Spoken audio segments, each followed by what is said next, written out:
Soldiers of ambition, I do not stand before you to soothe your spirit.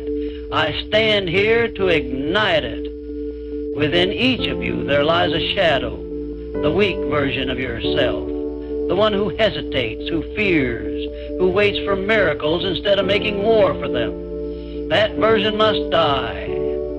Not tomorrow, not next year, now. You were not born for comfort. You were not forged for mediocrity. You were sculpted by time, pain, and pressure to become a conqueror of your own destiny. The world will not kneel for the polite. It bows only to power.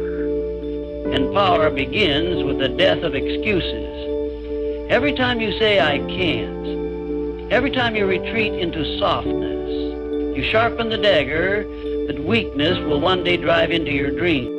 So, what must you do? Kill him, that version of yourself who sleeps in, who quits when it hurts, who fears failure more than he craves greatness. Let his blood stain the ground of your old life. Bury him beneath your new habits. Build your empire atop his grave. When you hear the voice that says it's too hard, silence it with action. When your body cries out, rest, answer back, victory waits for no one. If you want the crown, then burn the throne that weakness sits upon. Do not negotiate with your lesser self, execute him. And when the fire of fatigue rises, when doubt creeps into your mind, remember this. The world remembers those who fought their inner wars and won. Be remembered. Be ruthless. Be reborn. Kill that weak version of yourself and march forward like the storm. The trend does not wait. Greatness is not inherited, it is seized. No one is born wearing a crown. No title, no birthright, no lineage guarantees glory. The world does not care about your potential. It only responds to what you take by force, by will, by action. There are no sacred bloodlines in the realm of discipline and ambition. Every giant who has ever walked the earth was once a trembling soul with a choice. Stay in the shadows or step into the fire. It is not fate that forges legends. It is the audacity to act, to rise when others stay down, to claim what others only dream of. If you wait for greatness to be handed to you, you will die waiting. But if you rise, if you dare demand more of yourself every single day, then you seize it. You do not ask for permission to be great, you take it. Weakness is a choice, not a fate. It is not etched into your bones, not sewn into your blood. It is something you allow, something you tolerate. You are not cursed with fragility. You are conditioned by comfort. The truth is, life gives everyone pain, everyone struggle, but it is what you do with that struggle that defines you. Some wear it like armor. Others let it break them. Weakness whispers in your ear, telling you it's okay to stop, to give in, to be less. And every time you listen, you choose it. You give it power. But the moment you stand up, the moment you say not anymore, you begin to kill it. You reclaim your strength. You can train discipline. You can build resilience. You can become brutal in your pursuit of power. But it starts with a choice. Not fate, not luck, a decision to no longer accept the weaker version of yourself as the final one. A man's enemy lies within, not beyond. The fiercest battles are not fought on distant fields against armies or rivals. They are fought in silence, in solitude, between who you are and who you know you could be. The enemy is the voice in your head that tells you to stay safe, to play small, to settle. It wears your face, it knows your fears, it knows exactly where you hesitate, where you break. You can spend your life blaming circumstances, people, systems, but as long as the war inside you is lost, nothing outside will ever be conquered. The real threat isn't what stands in your way. It's the part of you that doesn't believe you can go through it. Until you confront that version of yourself, the fearful one, the lazy one, the one who runs, you will never be free. You don't need to crush the world. You need to crush the part of you that keeps running from the fight. Discipline builds empires. Comfort builds graves. Every towering legacy, every name etched into history was carved through relentless self-control, not fleeting motivation. Discipline is the force that turns early mornings into mastery, pain into progress, and setbacks into stepping stones. It is the quiet grind when no one is watching, the decision to show up when everything in you screams to quit. Comfort, on the other hand, is the silent killer. It lulls you into stillness, convinces you that good enough is good enough. It feeds you lies wrapped in ease, and before you know it, your dreams are buried beneath days wasted, workouts skipped, promises broken. No throne was ever built by the hands of the comfortable. Discipline is brutal, yes, but it is also fair. It gives only what you earn, and what it gives lasts. Comfort may feel sweet in the moment, but it steals your future, one soft choice at a time. If you want to rise, then choose the pain that builds, not the ease that buries. The battlefield of life favors the relentless. It does not reward talent alone, nor does it bow to the intelligent, the lucky, or the well-intentioned. It rewards those who keep moving forward when their body aches, when the world says stop, when every door seems closed. Relentlessness is not about never failing. It's about refusing to stay down. It's the unshakable mindset that says you can knock me to the ground 100 times, but I will rise 101. Life will test you, break you, laugh in your face. But if you keep showing up, tired, bloody, broken, you earn something no one can take, power. The world has no defense against the man who will not quit, because relentlessness makes you inevitable. It makes you unstoppable, not by force, but by presence. By showing up again and again until the opposition has no choice but to fold. In the end, victory does not belong to the one who started strongest. It belongs to the one who refused to stop. Excuses are the vocabulary of the defeated. Every time you say, I didn't have time, I wasn't ready, or it's not my fault, you hand over your power, piece by piece. Excuses are lies dressed as reasons, comforting stories we tell ourselves to avoid the sting of responsibility. But make no mistake, every excuse you speak is a brick in the wall between you and who you could become. Champions don't speak that language. They don't need to. They own everything. The wins, the losses, the pain, the failure. Because ownership is the first step to power. When you stop making excuses, you start making progress. You stop reacting and start creating. You stop wishing and start building. The ones who rise above aren't the ones with perfect lives or ideal conditions. They're the ones who said, no more excuses. I will find a way, or I will make one. The weak hide behind excuses. The strong leave them behind like old skin. Your mind is your throne. Rule it or be ruled. Every action you take, every habit you build, every destiny you shape begins in the unseen territory of thought. If you do not command your thoughts, they will command you. If you do not guard your focus, distractions will conquer you. Your mind is not meant to be a playground for doubt and fear. It is meant to be a weapon, sharp and unwavering. But that weapon must be forged. It must be trained through discipline, fed with purpose, and cleaned of weakness. Letting negative thoughts roam free is no different than inviting traitors into your kingdom. Rule your inner world like a tyrant of focus and a king of clarity. Direct your thoughts like soldiers. No wasted movement, no wandering into weakness. Because if you can win the war in your head, you can win anywhere. But if your mind is in chaos, your life will follow. Master your thoughts, and you master everything. Rule your mind, or it will ruin you. Progress demands sacrifice. Kill the coward within. You cannot become something greater while clinging to what's holding you back. Growth has a price, and that price is comfort, laziness, ego, and fear. If you want more, you have to give more. Not once, but relentlessly. The version of you that complains, hesitates, avoids hard things, hides from discomfort, that version has to die. You have to be willing to walk away from the parts of yourself that feel good but serve no purpose. Sacrifice isn't punishment, it's transformation. Every time you choose pain over ease, discipline over distraction, action over excuse, you're killing that weaker self and making space for something stronger. You can't keep him alive and expect to rise.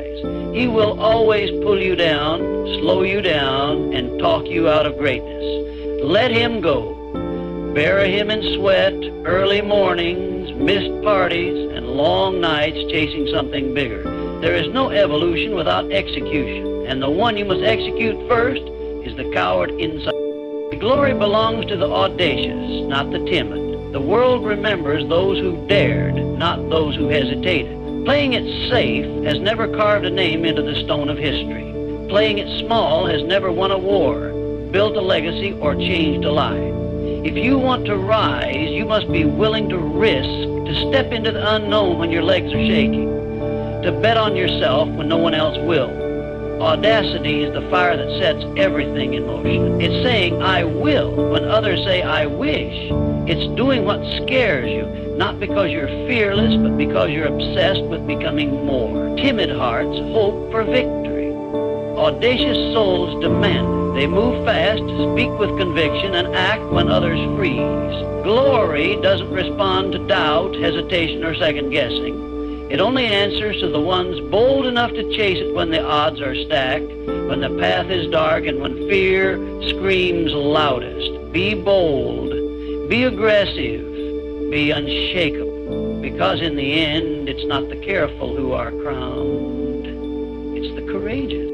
Victory is reserved for those who dare to burn the bridge back to weakness. There can be no plan B, no safety net, no quiet corner to crawl back into when things get hard. If you want to rise, if you want to become unstoppable, you must eliminate the option of returning to the old version of yourself, the one who quit when it hurt, the one who justified failure, the one who called it good enough. Burn that bridge. Leave no path back to comfort or excuses. Force yourself to move forward because there is no other direction.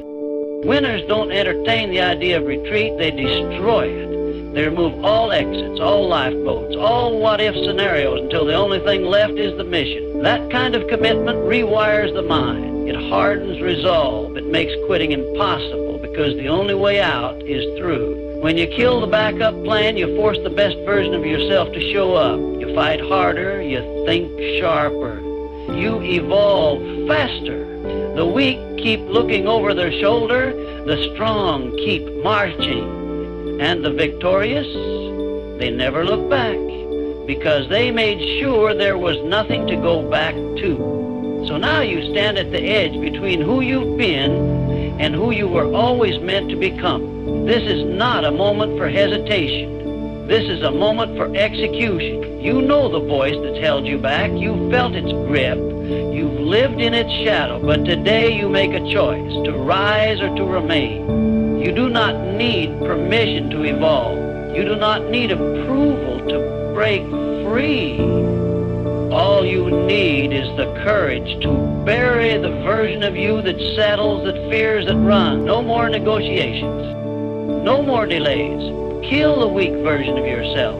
Bury him deep. Walk away without mourning. And from the ashes, let something ruthless, focused, and unbreakable take his place. Because the crown, the throne, the legacy, it waits for no one. It will only be claimed by the one who dares to leave the old self behind and never, ever return.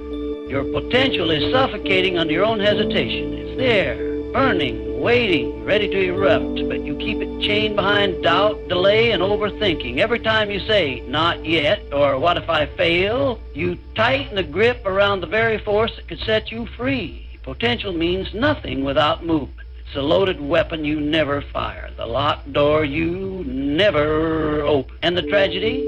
Most people die with their potential untouched, buried beneath years of playing it safe. The world will never see what you're capable of if you keep hesitating to show them. You don't need another plan. You don't need more time. You need to move, to act, to strike, to dare. Because every second you wait, the weaker version of you survives. And the longer he survives, the more he convinces you that he's all there is. But he's not. You were made for more. But you'll only find it when you stop hesitating and start unleashing. Fear is a liar. It dies the moment you confront it. It talks loud, it feels real, but it's hollow. It feeds off your hesitation, grows stronger in your silence, and pretends to protect you when all it does is paralyze you. Fear will tell you you're not ready, not good enough, not worthy. But the truth is, fear doesn't predict the future, it only reflects your limits. And limits can be broken. The moment you take a step toward what scares you, fear begins to fade. Not because it disappears on its own, but because action suffocates it. Fear can't survive in the presence of movement. Every time you face it, every time you push through it, you prove that it was never as powerful as it pretended to be. The weak version of you obeys fear. He listens, he backs down, he retreats. But the stronger version, the one you're becoming, uses fear as fuel. He sees it not as a wall, but as a signal that says, this is the way. Fear only wins if you bow to it. But if you confront it, you kill it. You were built for war, not for waiting. There is a fire in you that was never meant to be silenced by comfort, excuses, or hesitation. You are not designed to tiptoe through life hoping nothing goes wrong. You are forged to face resistance, to endure pressure, to dominate chaos. Waiting is what the weak do. They wait for the perfect moment, the right mood, the stars to align. But nothing great has ever come to those who wait. Greatness comes to those who step into the fight uninvited, who move when it's risky, who charge forward even when the path is unclear. The strong don't wait for certainty, they create it through action. The battlefield of life rewards those who show up ready to bleed for what they want. The weak version of you prefers the sidelines. He finds reasons to pause. But that part of you must die, because the life you want, the power you seek, will only be claimed by the warrior within, the one who moves, strikes, and conquers. You weren't born to wait, you were born to win. The weak chase validation, the strong chase progress. Seeking approval is a trap disguised as motivation. It feels good in the moment, but it makes you dependent on applause, on likes, on someone else's permission to feel worthy. And that dependency weakens your growth through the opinions of people who aren't even fighting your battles. But the strong, they don't need to be seen. They don't care if the world notices. They care if they're getting better. Progress is their rewards. Discipline is their applause. They measure success by the scars they earn, not the praise they receive. The weak version of you will always crave attention because he doubts his own worth. He needs the world to tell him he's enough. But the powerful version, the one you're becoming, doesn't wait to be validated. He validates himself through work, through effort, through relentless improvement. Leave the praise to the performers. You're here to build. You're here to grow. You're here to rise, with or without applause. Comfort is the enemy wearing your smile. It pretends to be your friend, whispering that you've earned rest, that you've done enough, that there's no need to push harder. It makes you feel safe, warm, satisfied. And that's exactly how it destroys you. Because while you relax, your edge dulls. While you slow down, others pass you. Comfort never strikes with force. It creeps in quietly, convincing you to settle, to skip the hard things, to coast. And before you realize it, the fire in you is dimmed, not because life beat you, but because you let comfort rock you to sleep. The weak version of you loves comfort. He hides in it, he justifies it, but that version must go, because comfort is the silent killer of greatness. It never announces its damage. You just wake up one day and wonder where your ambition went. Choose discomfort. Choose challenge. Choose the path that tests you, because the life you want doesn't live in ease. It lives in effort.